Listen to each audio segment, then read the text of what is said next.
My purpose in life is to leave my dent in the universe in absolutely everything I do, as well as to inspire and help others do the same. For someone to leave their dent in my life is a privilege. For me to leave my dent in someone else's life is an honor. But to inspire and help others leave their own dent in the universe is an indescribable feeling. I plan on doing this through this podcast by celebrating my guests and inspiring my listeners, all while leaving my own dent in the universe and helping others do the same. My name is Fer Andrade, and this is Denting.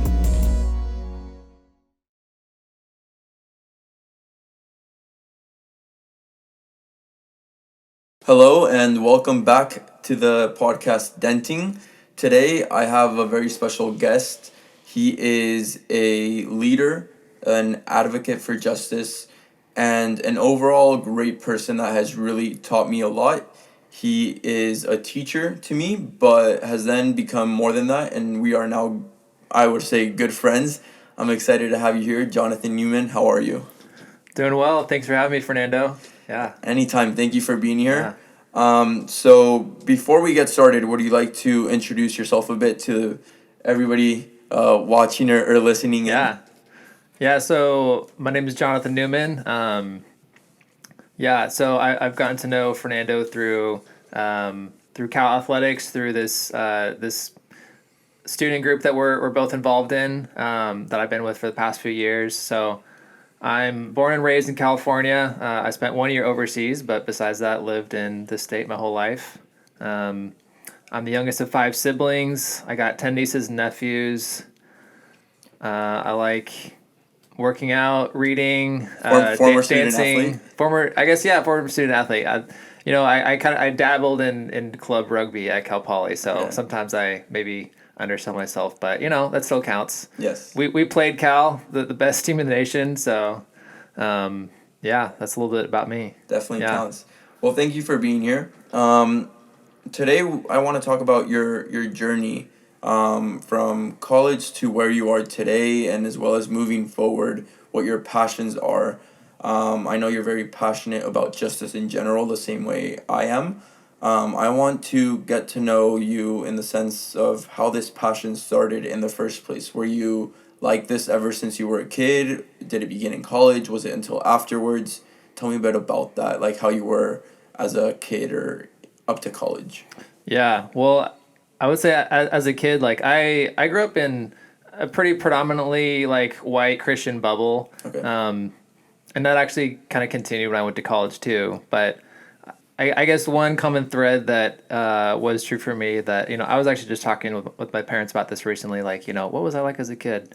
I like to kind of think about those questions and make sense of who I am now. But like, so that I always had like this strong kind of sense of like what was right or what was good in different situations, which at times also made me like maybe very fearful of like being in the wrong or being not in good standing with people, whether it was parents or other authorities or peers. But when I went into college, like I didn't really know what I wanted to do, to be honest. Like I was a good student, had good grades throughout high school, and was pretty well rounded, I guess, in the subjects, and not like top of my class, like could go anywhere I wanted, but I still was seeking some guidance of like, what to do for a career. And at one point as a kid, like I wanted to be a doctor.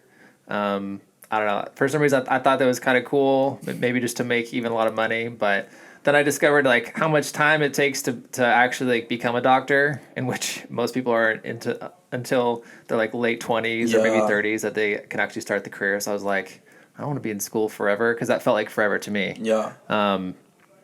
And so people were telling me like, yeah, you should do engineering because you're good at math and science. So it was kind of just like pragmatic, almost like utilitarian thing, It was like, okay. So, and I actually didn't get into Cal, which is funny because I have a sister who, she went to Cal before me, and she didn't get into Cal Poly where I went to school, which is just kind of a fun fact.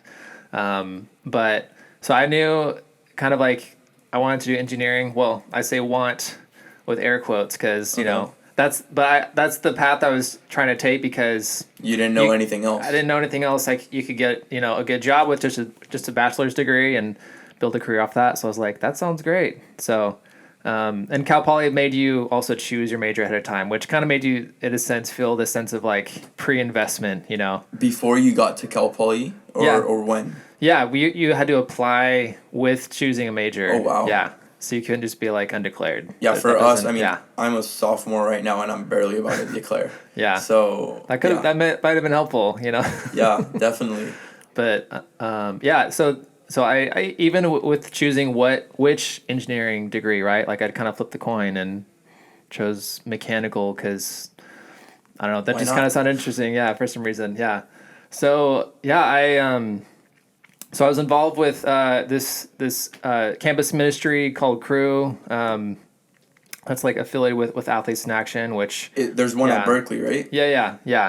And I was involved all 4 years with this, student ministry, trying to reach people, and doing a lot of like campus outreach, doing mission trips, stuff like that. Learning a lot more about my faith as well as like community and deepening the sense of purpose in my life and connecting it to my identity as well. Let me stop you right there Yeah. real quick. How was your faith as a kid growing up in this college, like in the college life? Yeah. Because I know your faith connects to the larger topic. Yes. Yeah. So I grew up with my dad being a pastor. So Okay. as a pastor's kid, people have different questions about like what that was like, and for me it was pretty positive actually. I have a great relationship with my parents, and once I kind of got over like finding having parents like having a lot of like rules and authority over life in that way, like curfews and whatnot. Like once I got to college, I could really appreciate them for who they were, and even seeing them as friends in a way too. And so, but my faith was, it was kind of native to me in a sense because I grew up with my parents being very very religious and very serious about their faith and committed, and they were consistent too in their character and the way that they treated us, and yeah, so I think it was in a lot of ways kind of intellectual, and then it became kind of personal, but still just kind of maybe going through the motions of like what I maybe was supposed to do, and then it became actually like, okay, this is more about like a holistic lifestyle of like following this person Jesus, not just like I check off the list of like beliefs, but more of like, okay, this is actually deepening my relationships because of my relationship with God, and so and that was really like late high school when I kind of had that shift, that kind of deepening of faith and maturing in that way. So you improve your relationships there thanks to your faith in that transition in high school, which I think many people that are born into a religion go through. Yeah. Personally, for me, it was religion and the dogma, and then it was questioning things around middle school. I mean, for many people, middle school is young, but for me, that was like 13 years into the faith. And then in high school, it kind of makes sense. So you're telling me about deepening your relationship thanks to your faith. Yeah. And then you head into these ministry groups at Cal Poly. Yeah. And how does faith play that role in your journey to advocacy for justice? Yeah. So, I think without wanting to stretch it out too far and like explain the journey, because there's a lot of dots, to connect along the way. I'm sure. But it is actually connected to even like getting involved with this student group. Although that wasn't on my radar at all at the time. Okay. In fact, during college, I lived in SLO, and it's a great place, and I still have some of my best friends are from there, and even very like-minded people that I met at SLO. But I don't know, something about even being there, and like also this is the stage of life I was in. It's like I kind of opted out of keeping up with the world outside. Like we were in this, because it's by some rated as like the happiest town in America or something like that. Which it probably depends on who you are, what your experience is. But For people like me, yeah, it was like a very, kind of happy existence there. But I was like not even aware of what was going on in the world. It's like honestly, if you ask me like what happened between 2012 or between 2008 and 2012 when I went to school, yeah, there's not many things that stand out to me that I like was paying attention to then. It's its own little bubble, basically. Yeah, yeah. And so even a lot of my sense of like purpose of like, furthering the kingdom of God on earth was mostly about like kind of like global like world missions and stuff like that. Even though I didn't know if I was gonna like do that long term, but Okay. in some way, even like empowering or mobilizing people to do that to share Christ, widely and even in society. But so I went overseas and did like a year After overseas as a graduating? missionary. Yeah. Okay. And that was my first kind of gig. And my junior year, I had this sort of shift where I was like, I don't see myself doing engineering. Like, who am I kidding? I feel like I was even in class when I like kind of realized that in a sense. Yeah. And I think that God had kind of graciously worn me down through just like relationships that I had and different like conferences that would really like kind of put that more in the forefront of just the option of like doing full-time ministry that made it really attractive. And a lot of people whose jobs that I really I saw that they love their jobs, and I kind of wanted to be in that too, because I wanted to, like, the more I was involved with the student ministry, helping to kind of coordinate different outreaches and things that were, especially like reaching out to other people on the campus, to like fraternities and things like that. Like, I wanted to have like more time to do that in a sense where I felt like I wanted to be more undivided in the sense of like, I guess my sense of purpose. And I feel like I didn't really get that from engineering. Yeah. What Yeah. was your purpose there? Was it because you liked the people that were doing it, or because you wanted to spread the message yourself back then? Yeah, I would say it was both, Okay. It was both the sense of like, yeah, these are like my people. I want to like continue doing more of this sort of thing, Got it. Essentially, I wanted to have more direct impact with people and be on the front lines and working with college students like myself, like in a more long-term fashion. So yeah, so fast forward a couple years, I do like a year overseas, which was great experience. But then I came back. I served again at Cal Poly Okay. as an intern with a big group of staff team and lots of friends there. And I'd say there's these seeds that started to be planted there that kind of like opened my eyes to, I guess, the below the iceberg elements of both the internal life, like the inner life in myself, with just even discovering like this idea of emotional health, like through Pete Scazzero's book, Emotionally Healthy Spirituality, that someone had just like offhand recommended. And I feel like I didn't know how to handle just like the complexity of emotions and relationships and what's going on inside of me. But my experience actually in full-time ministry kind of gave me I don't know, maybe the platform or the infrastructure to explore those things, because so much of it is about like your personal growth and who you are and who you're becoming, and helping other people to do the same thing. So as I was like pouring into people were also pouring into me. Yes. Yeah. And so, so there's this like element of, okay, like discovering like emotions, and I didn't really grow up knowing what to do with emotions that well, Okay. but and then there's this other thing of like not really growing up knowing what to like do about race. Yeah. But there's some kind of seeds of like, okay, there's more that meets the eye through just some like student testimonies I heard, and some relationships with some colleagues there that started to talk about these different issues of like, the kind of the people who are kind of on the margins within Christian spaces, especially ones that are in predominantly white groups or institutions. And so, So just yeah, to fully understand this right now, basically, you had a good seed going for you, and this year away and coming back to Slow and the ministry was like the good soil for you that helped you yeah, eventually sprout, yeah, right? yeah, yeah. That's a good way of putting it. Yeah, That's yeah, from a book I was reading yesterday. It's Servant Leadership in Action. It's just essays, and it's edited by Ken Blanchard, and they mention that like without, like, a good seed is great, but yeah, without good soil, it's worthless. So I mean, it's a good point to make right now, because that support team for you in that ministry Yeah. probably like helped you get where you are right now. I Yeah. don't know if you want to touch on that a bit more, or who they were, or what they are to you, if you're still in touch with them. Yeah, definitely. Yeah. I mean, yeah, one of my friends, yeah, I'll just put him on here. His name's Matthew. He knows who he is, and some of my friends do, but he's Shout out someone that Matthew. yeah, shout out Matthew. Um, yeah, he's actually one of my friends who has his own podcast, which is pretty cool. Nice. But yeah, we just he and I really bonded over talking about like different issues that kind of exist within the church in America. And I know like the church kind of means different things, because Yeah. like you and I grew up in different church spaces. You grew up in the Catholic Church. I grew up in Protestant churches, and Yeah.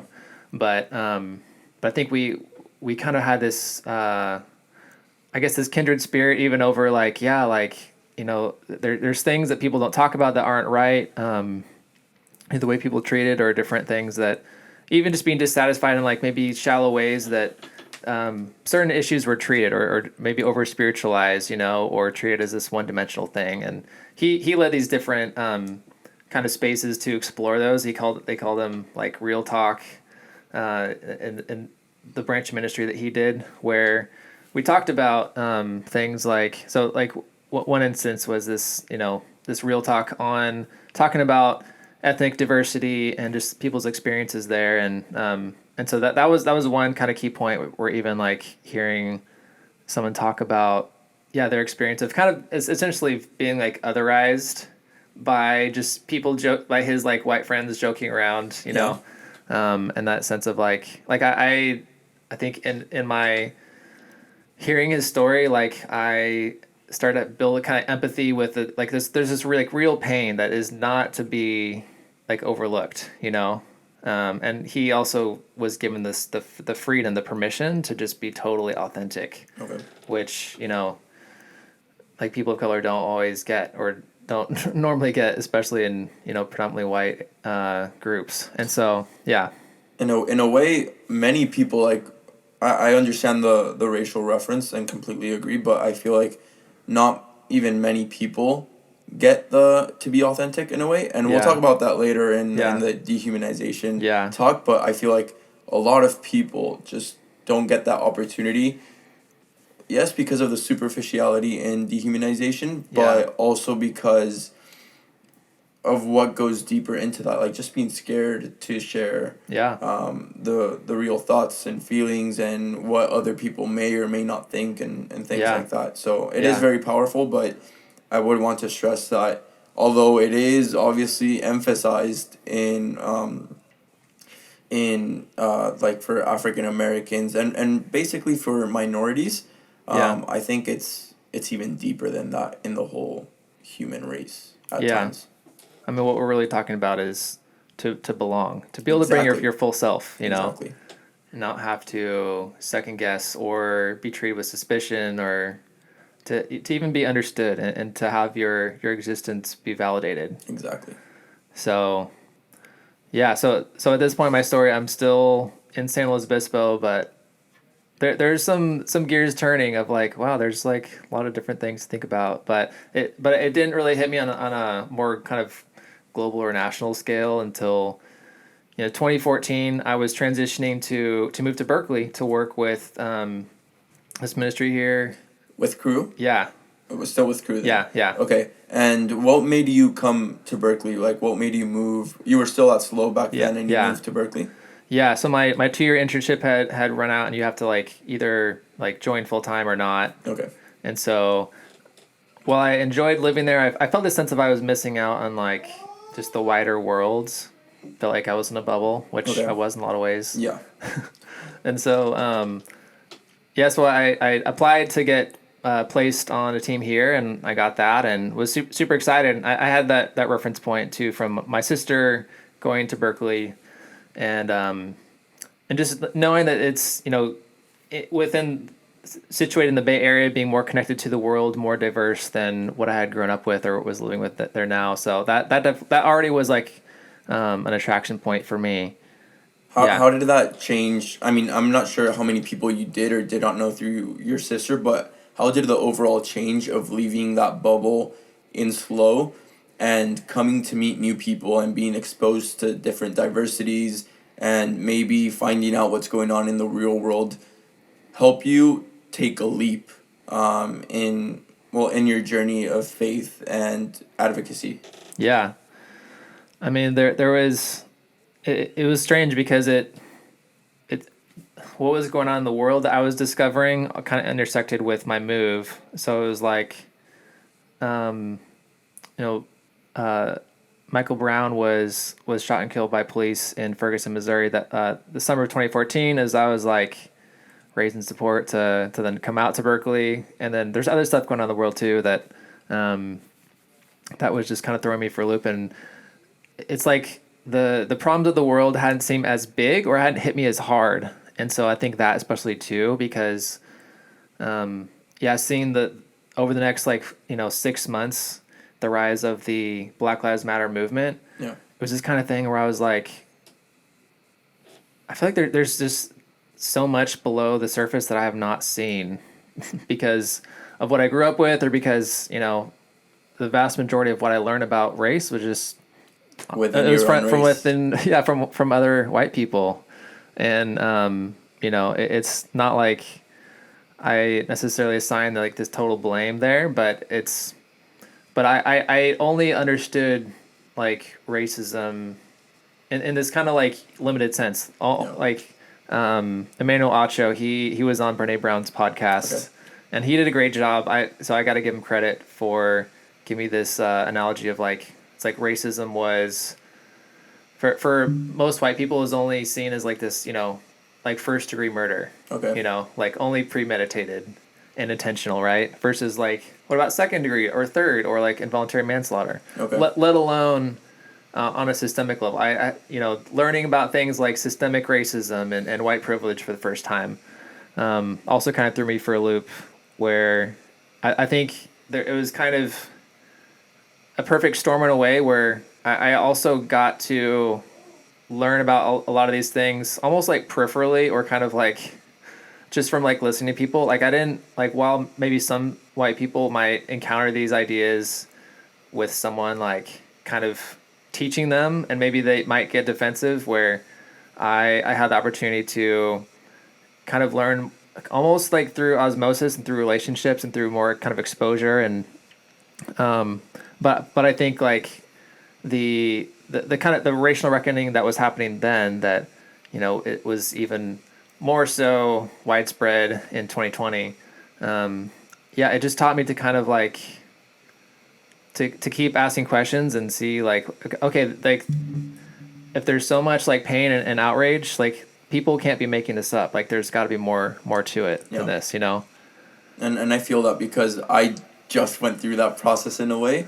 I mean, back then in 2014, I was seventh grade moving into eighth grade, but I was always in that bubble. Definitely in up until like middle school, I was in the Mexican American Catholic community. Yeah. It was limited to that. And then I went to a high school, which was still limited to Catholicism, but racial wise, it was a bit more diverse. Like Yeah. it was not only Mexican American kids. And then I mean, you come to Berkeley and it's all over the place. There's this Yeah. and there's that. All I Yeah. mean, and obviously what happened in 2020 just opens my eyes really in getting more up to date with current events. So I completely feel you on that. So now I'm curious because I mean my journey because we knew each other since 2020. So you've followed my process in a way. But what do you do next? So your eyes are opened, you find out what's out there in the real world. What do you do with that? Yeah, so I've actually like kind of written down my story at times to kind of share it with people in terms of my understanding of like race and culture and stuff. But this all intersects with these different parts of my life too, Okay. with faith as well, and making sense of my I guess my life purpose, But so there's this kind of disruption of like like I mentioned, like there's more that meets the eye. Like why didn't I know about all this stuff, all these different experiences, and these kind of like, these systemic issues going on. But it took a few years to like really let it, or maybe I would say maybe even a couple years, because a couple years later, the 2016 election cycle, it really just like dredged up so much, in terms of like seeing how much, Donald Trump's like rhetoric, around like, dehumanizing like, immigrants from Latin America or women or people with disabilities, lots of different, kind of demographics, but then seeing white people, white Christians, even like, maybe at best just like kind of excusing it, or maybe even playing into it in some ways, where a lot of these, so it was just very like that was disillusioning for me in a sense of like, okay, like seeing like the white evangelical vote, which I basically grew up as like I was discipled into white evangelicalism. Yeah, I knew a lot of friends back then that, I mean, I was in high school, I was a sophomore, and I wasn't really into politics back then, but obviously being Mexican, and I mean Mexican American, the rhetoric caught my eye, obviously. Like, without getting into politics at all, the rhetoric by itself is enough, right? Yeah. And I think that from a Catholic standpoint, and just overall Christian, maybe the single issue voting was what I learned from the 2016 election. And even in the 2020, I had a lot of friends that are Catholic and Christian just focus on single issue voting. So yeah. what do you make of that? Like, is that part of our faith, or like, I mean, we're exposed to that in 2016, very much so in 2020 still. So from there, did you even realize that back then about the single issue voting? Yeah, I did. And like, maybe in some ways I was probably by default a single issue voter before, Okay. Yeah. around something like maybe abortion, but there's not that I'm necessarily like, oh, like I'm excited about that. I think that's great, but there's I just didn't know that the complexities of like what, being for or against something like that, even like what good it really does, like at a national level, at a federal level. What impact that even has? Yeah. Yeah. And even like, it can be so easy to be like, oh yeah, I'm pro-life, and that's the issue. And what did you do about it? Well, you voted for the candidate who said that they were pro-life, said that they were, and like, what are they going to do about that, really? Yeah. But it's really like it's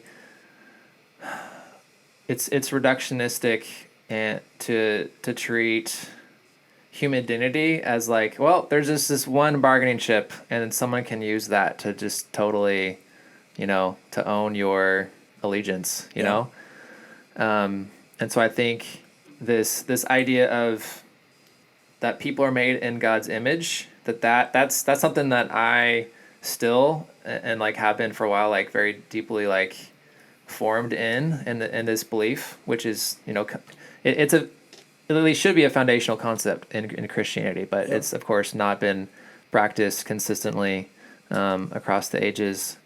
Just to treat people with dignity as humans, and with a sense of like equality.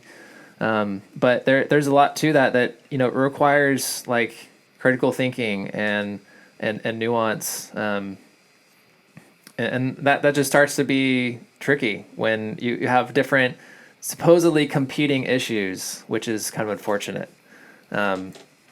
So I don't know if that answers your question. No, it did. And here, I'll fix that real quick. There we go. Good now, right? Pretty good. Yeah. There we go. Sorry about that. And just to go back on that topic, so 2016, we find that about single issue voters.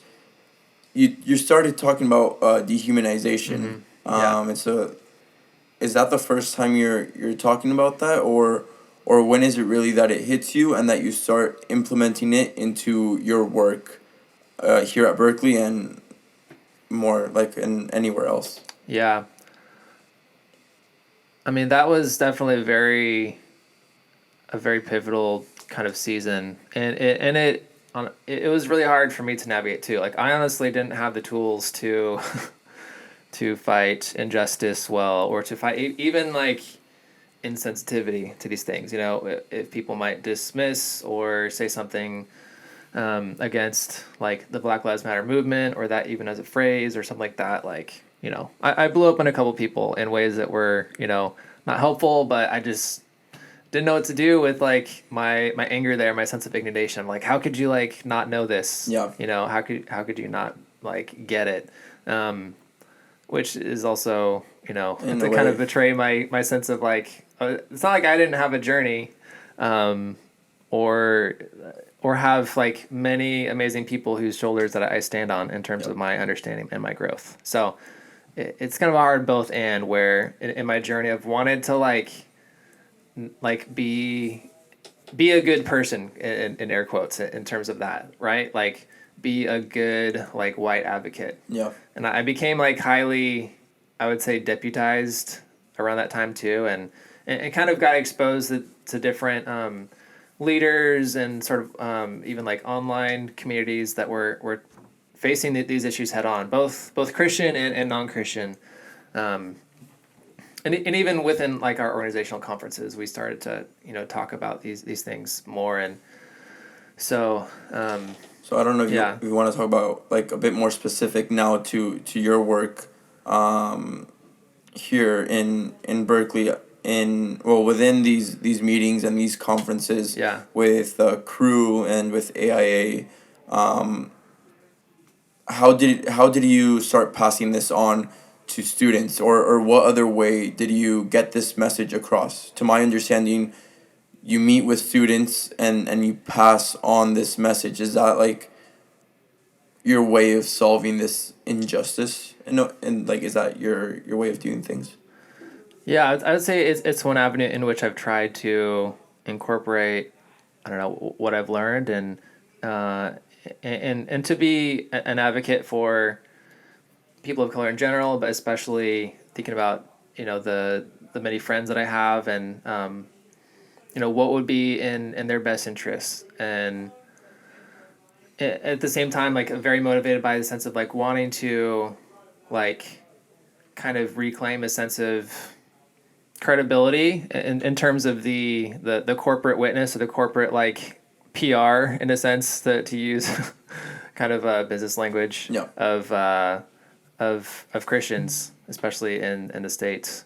And there's ways in which I kind of like burned out in different points in doing that, you know, because ironically I still had this very like individualistic approach to it, where it's like and it's kind of my personality, is like, oh, it all kind of depends on me.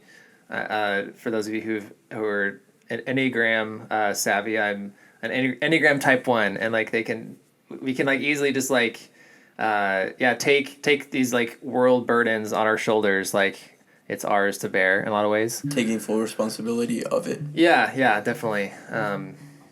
In which case, like, I even expected myself to be perfect, or to do it perfectly, in a sense, even though I would maybe deny that, but it's still ingrained in like in my body, my soul, that's a lot of the ways I operated. And so but to answer your question more directly, like, I you know, I think after 2016, for that next year, a lot was kind of like simmering in me, where I began to just be even more unsettled, to where it's like I can't do like life and even like my job as normal anymore, and looking for ways to make change, to be an agent of change in my different spaces. And you know, like, I gave a talk at one point. I tried to kind of give essentially like what the corporate world would call like, try to advocate for like resource groups Okay. for students, to have spaces with people of like similar backgrounds, to kind of have like affinity, and to have safe space to talk, as well as to just discuss like, you know, their experience within this community, like trying to make it a multi-ethnic community, but that is like a place where everyone can belong. Yeah.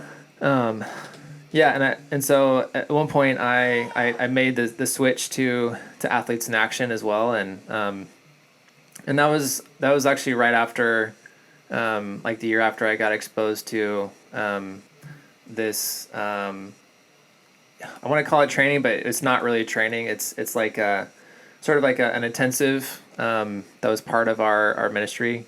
Yeah. Called Lenses, and Which you're still part of today. yeah, which I'm still part of, and so it's kind of our like diversity, inclusion, and belonging wing of the organization, and so that just gave me like going through that experience was humbling, but also inspiring in a lot of ways because it gave me a picture of like, okay, yeah, we're not shying away from the hard conversations.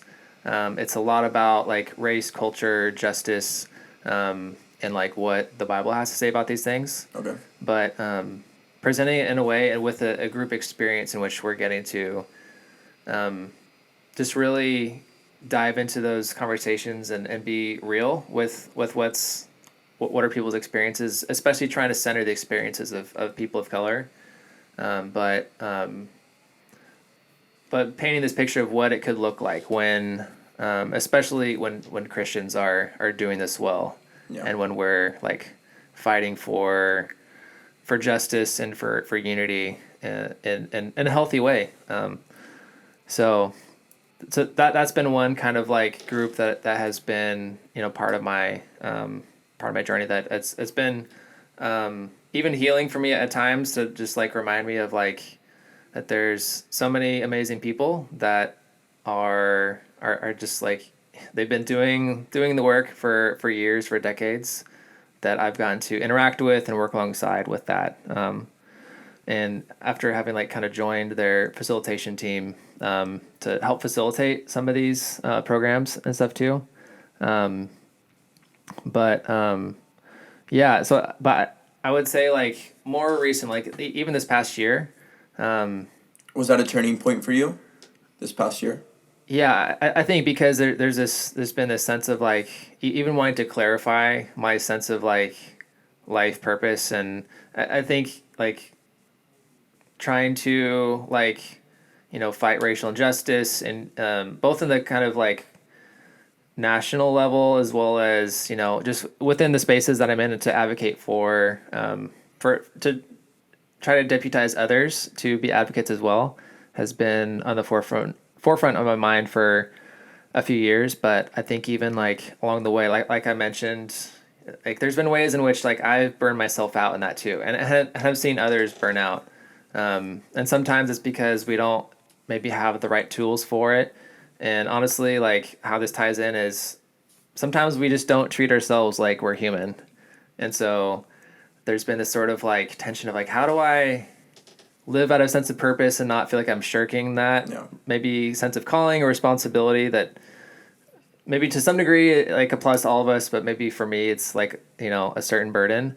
But then like at times, I can take it too seriously, or I can just be like so emotionally exhausted about it that it can be hard to, I don't know, have hope that there can be like good in the world. And so I think what I've missed at different times is like having joy as like a fuel for it, and hope. And as I've sought kind of counsel and mentorship from different people, and have had more mentors in the past year, and even like took on like a spiritual director who kind of gets my experience and is like-minded. It's just been like clear that there's that question of like, how do I live out my sense of purpose, but then also like, is it okay for me to want to sort of thrive too? 100%, and even feeling that like sense of guilt at times, that like that would even be hard for me, like as a white man. And so just he's trying to like overcome like various ways that I can really get into my head, or kind of overthink a lot of these things. But so I think like my sense of purpose right now is kind of twofold, in the sense of like I feel like the dent I want to make on the universe is like I want to to humanize myself and to humanize other people. And I hope that can point, people in some way to God's goodness. And if that's not what people take away, like, I don't feel like I'll be a failure, but I do think that is tied to that. And I think that my relationship with God does, that it is intrinsic to that too. That it helps me even also believe that God is good. Yeah. If like, I feel like I can be human, like I don't have to have it all together. And I want other people to feel like that too, that you can show up as your full self and there can be like acceptance for you. Like I want to like help people grow and like be real with people who have entrusted me with that, especially friends. But yeah, just like it's just ironic that in the fight for justice that we can dehumanize ourselves, Yeah. or whatever you even like are giving your life to. Just burnout culture is becoming more of a concept because so many people experience it, no matter what you're burning out on. Yeah. But this sense of like high competition and like hustle culture that defines the U.S., more so than in a lot of places. There's other countries and societies that burn out too easily, yeah. but this is true of us, and this is where we are. So yeah.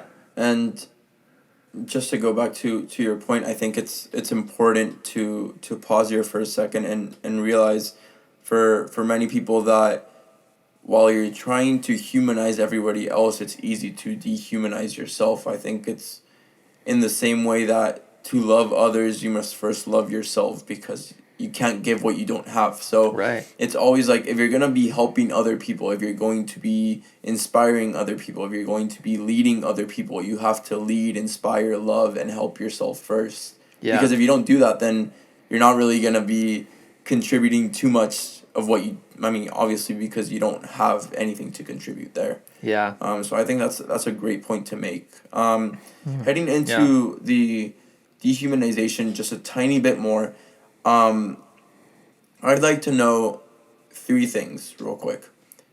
First off, how you would define dehumanization and some examples of how we do it today. Yeah. Well, I'll pull some from Brene Brown because she's given me a lot of language for that. She's amazing. Yeah. She talked about this in her book Braving the Wilderness, which was actually written in 2017. When the divisiveness and the dehumanization had reached like maybe not an all-time high, but definitely like in that season of society, like it reached like a boiling point. There was a lot more to come. Yeah, and even more to come. But she talked about how like, well, in the divisiveness of politics, that anyone can be subject to dehumanizing other people. Like any like whatever group of people or side, quote unquote side, that you feel like is in the wrong. There can be a such thing as accountability, but because her research is on shame, which is basically about like feeling like you're a bad person or there's something wrong with you, that you're worthless, or doing that to someone else, that she sees how like it's actually destructive to use shame and dehumanization as like a tool to do justice. Yeah. I feel like a lot of people love to point fingers, and I'll be the first to say it. I've done so myself. I've had many conversations with people that don't think like me, and I've learned from them that the best way to communicate isn't by telling them they're wrong. The last thing somebody wants to hear is that they're wrong, right? So it's just having a conversation, and it's a tough balance, because for some things, some values just don't line up, and in our hearts we know it's wrong, but at the same time it's respecting and accepting them as people. I know many people that will no longer talk to others because they have different opinions or beliefs. And I have a lot of friends that I just don't agree on things anymore, but we're still friends. I would still talk to them and reach out, and I feel like that's what would help us like humanize society again, being willing to accept and respect each other the way we are. And it's very hard. I mean, after this conversation, I'll probably end up doing it at some point or another. Yeah. And it's just something that we all have to keep learning from, because although we want to humanize everybody else, we're dehumanizing in the way we do it, which is sad. Yeah. But I think it ties into another thing, my next question actually, which is how humanizing others can affect us. You touched on one of your blogs on perfectionism. Yeah. Speak more on that, because I feel like it ties in perfectly with this. Yeah. Well, perfectionism is a tendency that we can have as humans. Some more than others, but the thing about it is that to be human is to not be perfect. You know, no matter what you believe about like human nature, whether or not you refer to, the Bible or the Quran, or or anything else, or don't have religious texts. Like, I don't think it's a hard sell to say that humans are imperfect, and there's ways in which we're messed up. We're flawed. Yeah. And there is a sense of like that's not okay, because that leads to like people hurting each other and and killing each other and dehumanizing each other. But there's also like a sense in which that's normal, that like we make mistakes and we accept and them. And so even to pretend like, oh, like I can't make mistakes and to be in which case maybe I might be defensive or find my identity in that. That's not to recognize my humanity. But I think it's important for us to recognize our common humanity in that, and that there are common things that people want and that people need out of life, that we all have dignity. Even the people we might think have done the worst things in society, there's still a degree in which we each have dignity. And that's really the only way too for us to have equality. Is if we are all worth something. If our lives are worth something. So there's dignity, and then there's we all have needs. Like I mentioned, and we all have limits. We can't do it all. Like I can't read all the books that I want to read or listen to all the podcasts. I can't do all the to-do lists, all the items on my to-do list that I want to do. And also I can't live someone else's life either. And to some degree I have to live my own life and like be my own person and accept like the way that I have been made, At some point you can only control yourself, and it's hard to accept that, but it is what it is. You can't leave your dent in everyone, and it's part of denting in a way. Like it's just part of coming to that realization that you can't inspire everyone. Not everyone will like you, and hey, that's okay. It's part of the process. You mentioned right now with the limits and those responsibilities, and with the burnout itself. I've gone through that. You've gone through that. What advice would you give to someone that is not as inspired anymore because they can't convince certain people or talk to certain people, and are just about to give up or are feeling down because they are burned out and are saying, you know what, this isn't for me? What would you say to someone that's listening to us or watching us that thinks that way or feels that way right now? I would say, I feel you, and that's real. And don't beat yourself up for even having burned out. Like, oh, that means like I'm weak, or I just need to like figure out a way to maybe life hack so that I can do it better than in the future. And if you feel that pressure to go back to the thing that you burned out on, like, maybe examine that. Like, is that your responsibility to carry, whatever that is? But self-compassion is huge and super essential.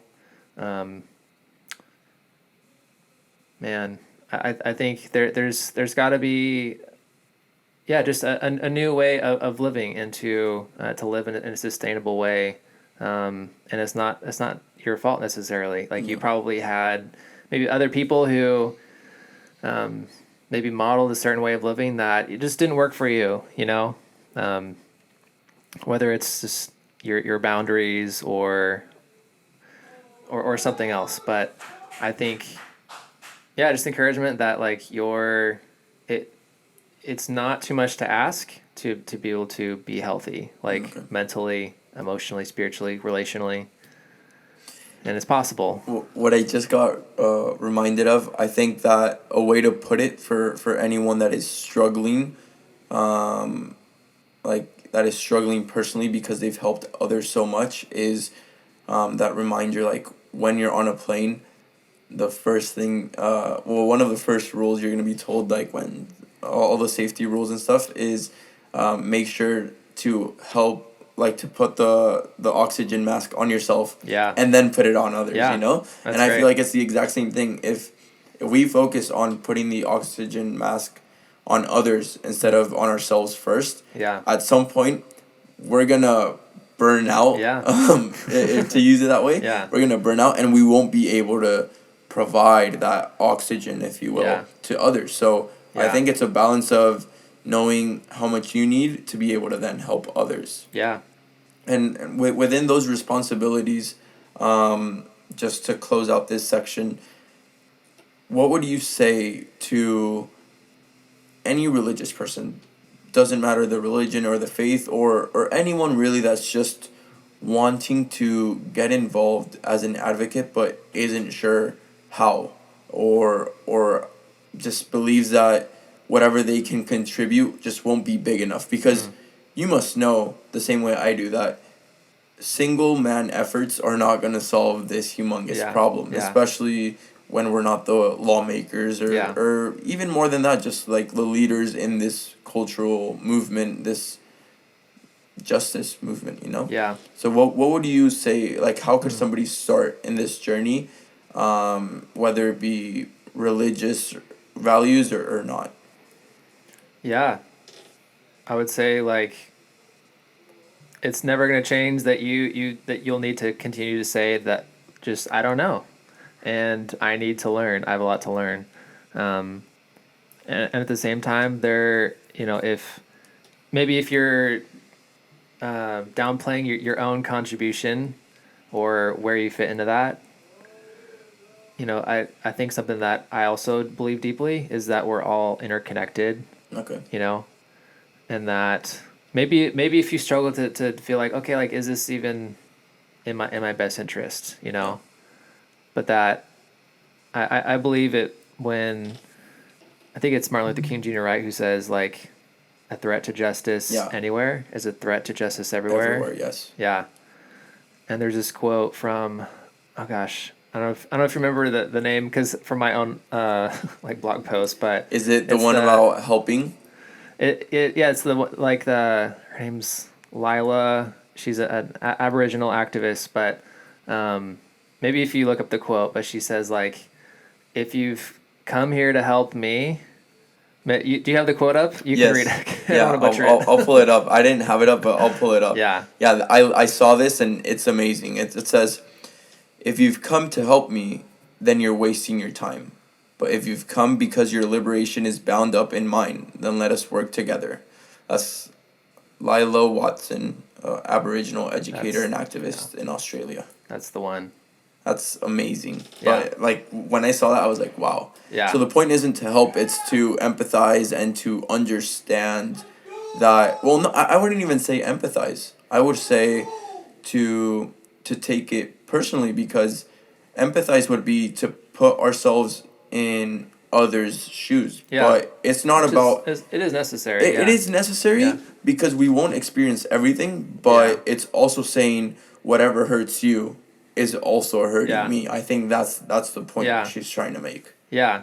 I think to a degree that is what empathy is about. That even like if I if I as a white man may not have directly experienced racism or sexism, but it's actually so some of my like friends and colleagues who have experienced those things and are further along in their awareness than me have even reminded me like, hey, like it's actually important for you to dig deep in your own story of like not necessarily like to compare, but when are times when you might have felt like you were excluded or didn't belong or people didn't have your back, Yeah. or where you felt shame or something, that you can identify with those feelings at least, even if the experience isn't the exact same or comparable.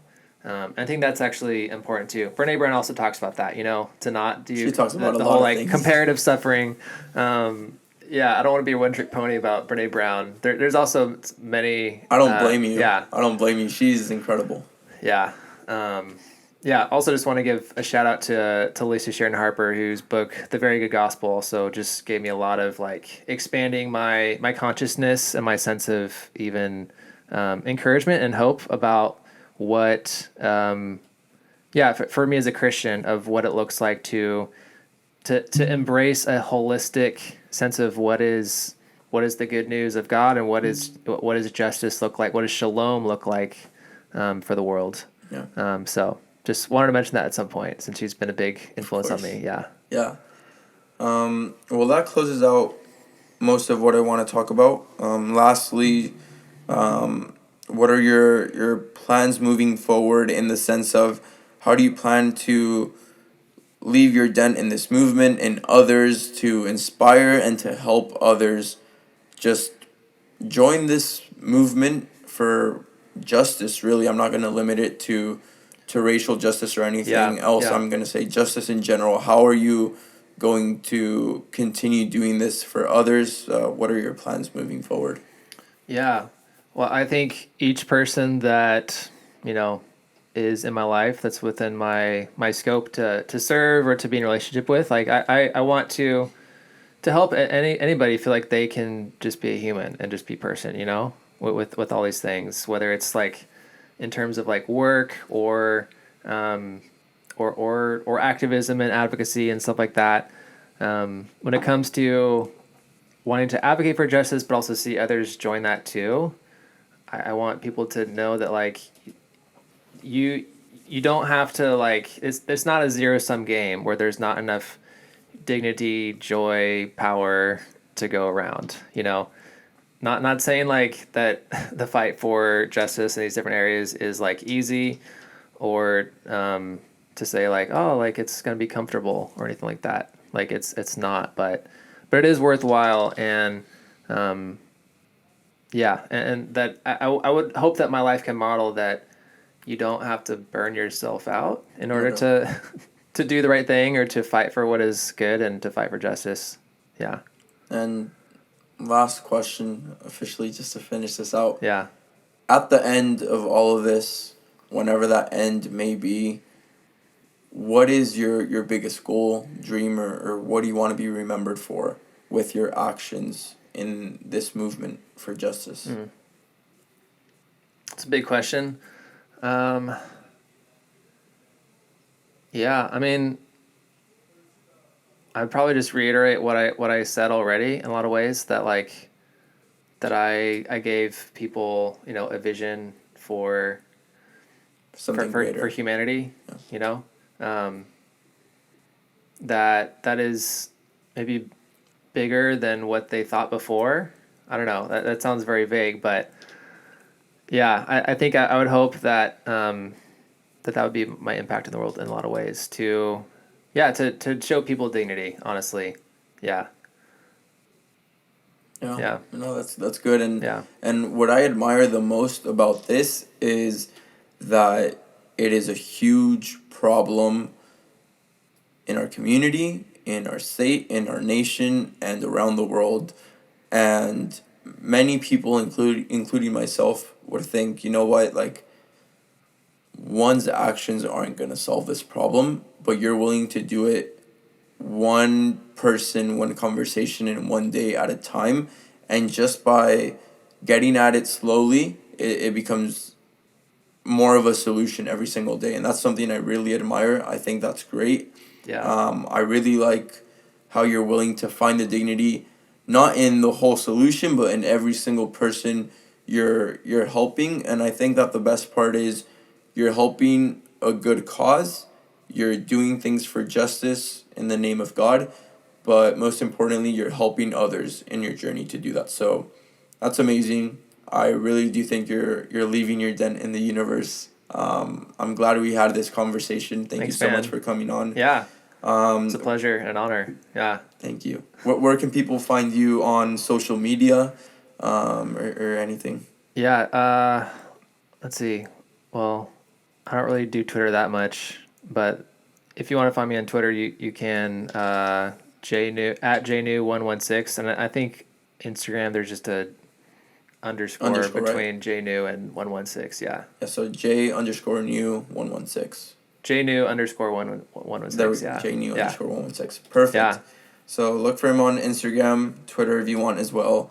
And that's it for today. Thank you guys so much for hopping on. I'll see you guys next time, and stay safe out there.